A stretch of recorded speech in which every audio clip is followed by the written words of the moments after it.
Have you ever had a conversation with somebody that just went through a very disappointing situation and they're all like, "Oh bro, I'm all good, you feel me, fam? Like, this is just a season, you know what I mean? A disappointment, you know what I mean? I'm gonna be alright, you feel me? I'm gonna bounce back. But what they really mean is, I'm so hurt, bro. I can't believe this happened, fam. Why this gotta happen to me? Cuz I can't do this anymore.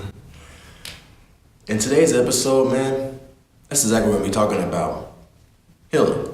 And how vital healing is in a season of disappointment. I'm gonna be sharing my experience with healing and what the Lord has taught me in this time.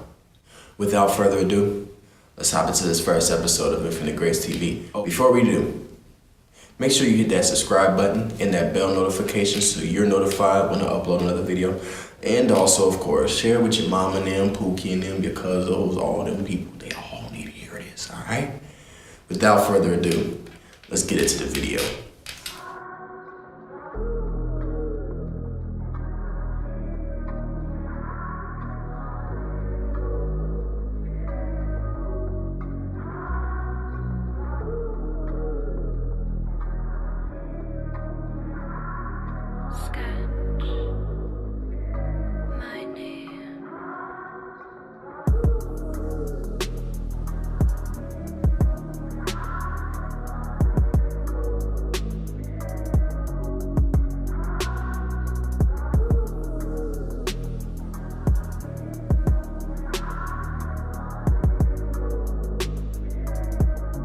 YouTube, what's up everybody, it's your boy Tez. I want to welcome you all to the first official episode of Infinite Grace TV. And before we get started with anything, I just want to share why I changed the name to Infinite Grace TV from Truth Talks TV. I believe it's only before the cross can we come fully shattered, fully broken, receive infinite grace from our Lord, and stand up fully pieced together lacking nothing. And also because, infinite grace just sounds super dope. It could go on a t-shirt. Nah, but anyways, let's hop right into this. So I just wanted to share my experience with healing and how I had to learn how to properly heal, or how I would say I am learning to properly heal. So just a little bit, towards the middle of last year, I was diagnosed with severe anxiety. And that, as soon as I found that out, it just felt like all hell broke loose. I'm allowed to say that, right? But it did. I felt as if the target was on my back even more, and everything just felt as if it started to just collapse right before my eyes. So I was in a relationship with an amazing young woman to this day for close to a year at that time. And I had hopes and plans to propose to her.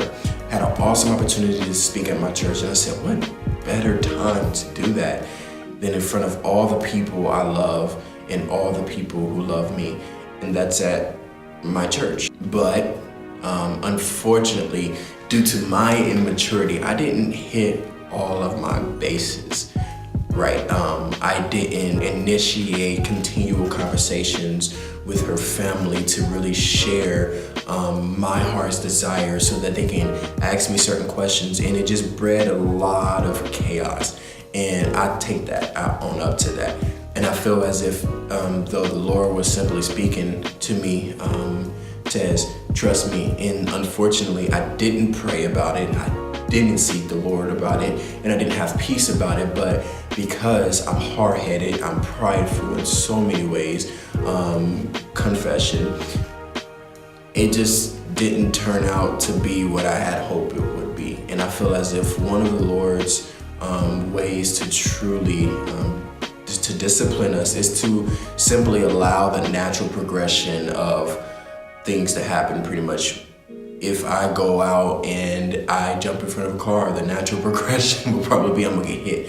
And so I felt as if that was just the Lord simply reminding me, Tez, you must seek me and not lean to your own understanding. And so with that being said, that relationship pretty much crumbled right before my eyes, and it was absolutely devastating. If I can be real, I was absolutely just disappointed from all that. And so this really brings me into my first point, and that is, don't lean to your own understanding. See, the thing that was more devastating than anything was the fact that I recognized the state of my heart.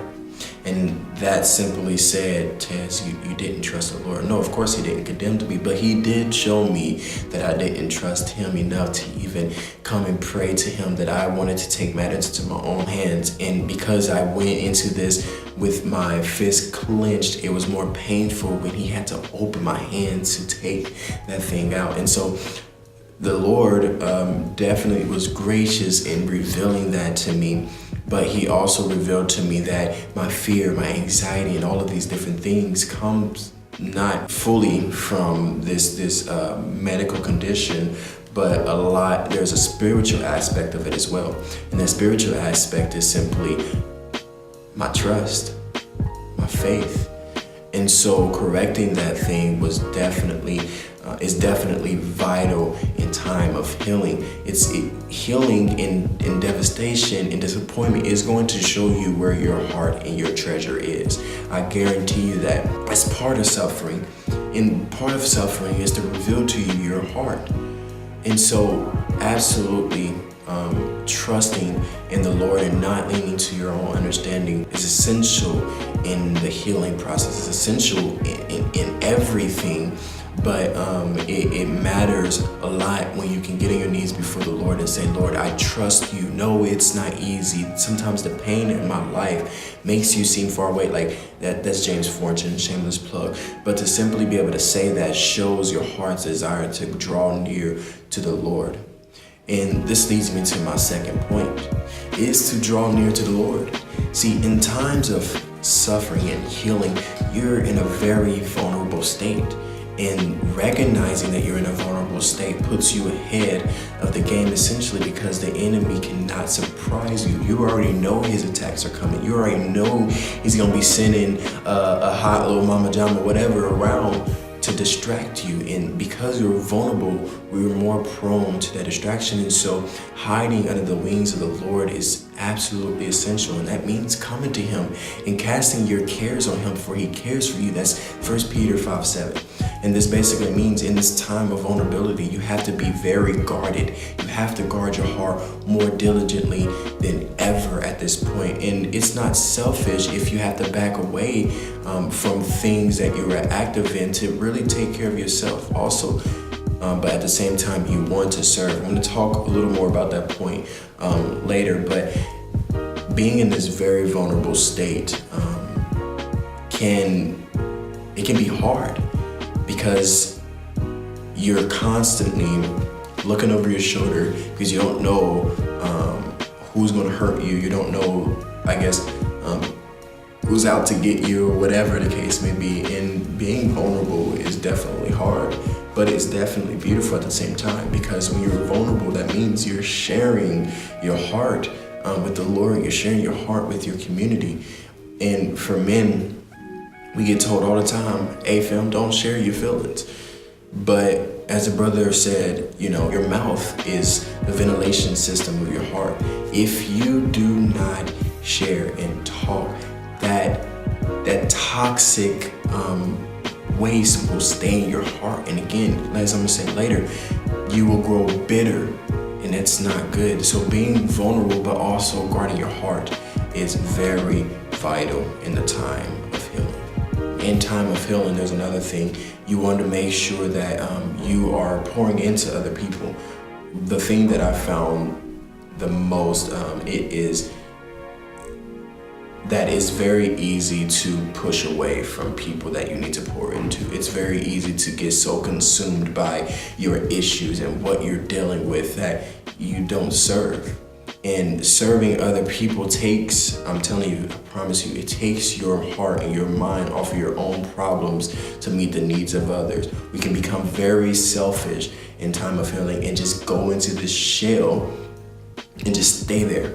I don't want to serve. I don't think I'm ready to serve. That's true. You want to take your time until you're able to serve and do these things, but at the same time, you want to be very wise not to stay in that shell. And so I found personally, and this is just me, that serving others really helped me to heal, because I found that the Lord's ultimate plan is for me to bring glory to Him and through my healing, as 2 Corinthians chapter 1 verses 3 on down talks about. We are comforted in our afflictions so that we can comfort others in their afflictions. And so I truly believe that by me serving others and pouring into others, it definitely not only comforted them, but it also brought so much joy and comfort in my heart.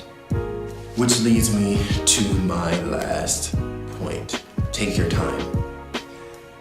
The one thing that I found was so easy for me to do, listen, with these ears, it's so easy, right?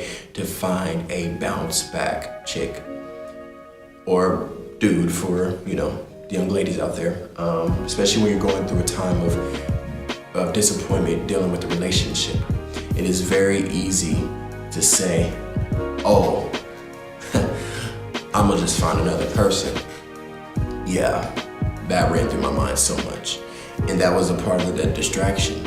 I was at that time meeting so many new people, and some of which were young women. And I had to be very wise about who I connected with, because I recognized not everybody will, one, respect where you are in your healing process, and two, not everyone is equally yoked with you to really help you walk through this. And so in that moment, I had to cling and confess. I had to confess to myself. I had to confess to my close accountability partners, to my community, that my heart is kind of wandering to the possibility of pursuing someone else. And Lord knows I'm not ready. Lord knows ain't no other chick out there. No, because one thing that I found out is if you don't properly heal, right? You will bleed on someone else that never cut you. I'm gonna say that. If you do not properly heal the wound that is deep and that is hurting and that is bleeding, you will bleed on someone else who never cut you in the first place. I hear time heals all wounds. Yeah, get shot, right? And say that same thing. Emotional wounds are much like physical wounds. They do take time to heal. Don't get me wrong. You're not gonna just bounce back the next day, yes. But it takes intentional treatment, care, and attention to properly heal a wound. And what happens if they don't get the medical treatment, if they don't get the attention placed on that wound, is it will begin to grow bacteria. It will begin to get infected. And I believe the same thing with your heart. If you don't take time to properly put attention towards that wound and properly healing that wound, you'll go bitter, you'll grow angry, and you'll grow a lot of resentment, and that's unhealthy for anyone else that is in your life, anyone else who is tied to your life. My friend said one thing to me, and it was so vital. She said, man, Tess, your season of healing, your spouse and your family is banking on your season of healing. And that really punched me in my gut, because if I don't take the time to properly and holistically heal, then it will breed a lot of issues in the future when I do pursue someone and I get married and I have kids. And so my whole heart's desire is to truly help people see the importance of healing. So that about covers it. If you have any questions, any prayer requests, or anything, feel free. Please hit me up.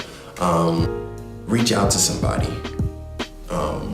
Reach out to your community. If you don't have a community, I encourage you to get connected with a community, because they're going to aid you so much in this season of healing. They're going to keep you sober-minded, and they're going to keep you low to the ground.